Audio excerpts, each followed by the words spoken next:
হে আল্লাহ, এই পানিবন্দী মানুষদেরকে আল্লাহ রক্ষা করেন। আল্লাহ, সামনে যতই আমরা আগাচ্ছি ততই পানি বৃদ্ধি পাচ্ছে।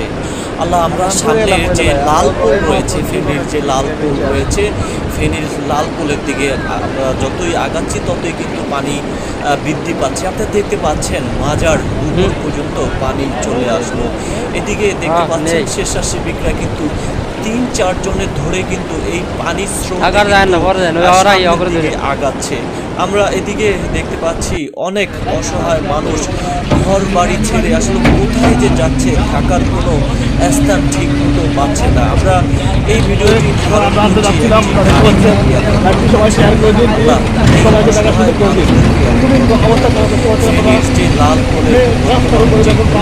লাল দেখতে পাচ্ছেন, আর এখন এই জায়গাটি আপনি দেখতে পাচ্ছেন এদিক দিয়ে মাছ ধরার প্রতিযোগিতা শুরু হয়েছে রাস্তা জুড়ে।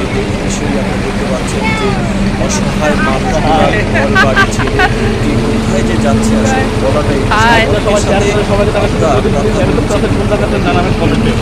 থাকার মতো কোনো জায়গা কোনো হয় নাই, যে যেভাবে পারছে সেভাবে কিন্তু চলে যাচ্ছে।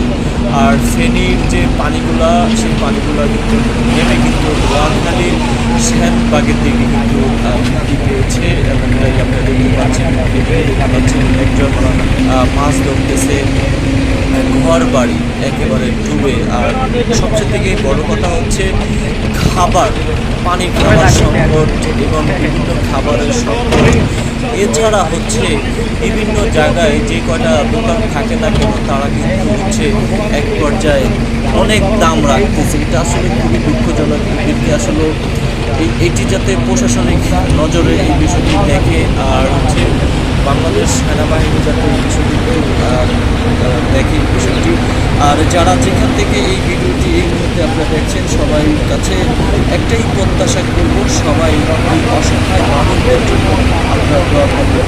আর কে কোথা থেকে দেখছেন কমেন্ট বক্সে আপনাদের মতামত জানাবেন, আর ভিডিওটি শেয়ার করবেন। দেখতে পাচ্ছেন আমরা দর্শক, নোয়াখালী জেলা কিন্তু পুরো ডুবে গেছে এমন একটা অবস্থা। আর এখন যে জায়গাটির অবস্থান আপনারা দেখতে পাচ্ছেন, এই জায়গাটি হচ্ছে নোয়াখালীর সেনবাগের যে গ্রাম সেক্টর রয়েছে, সেই গ্রাম সেক্টর আমরা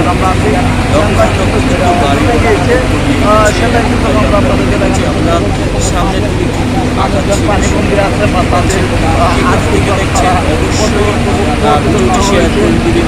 দেখতে পাচ্ছেন যে খেতা বালি সহ হাতের কাছে যা যা পাচ্ছে সবাই কিন্তু কোথায় যে যাবে আসলে এটাই বলাটা মুশকিল। সবাই শেয়ার করে দেবেন ভিডিও।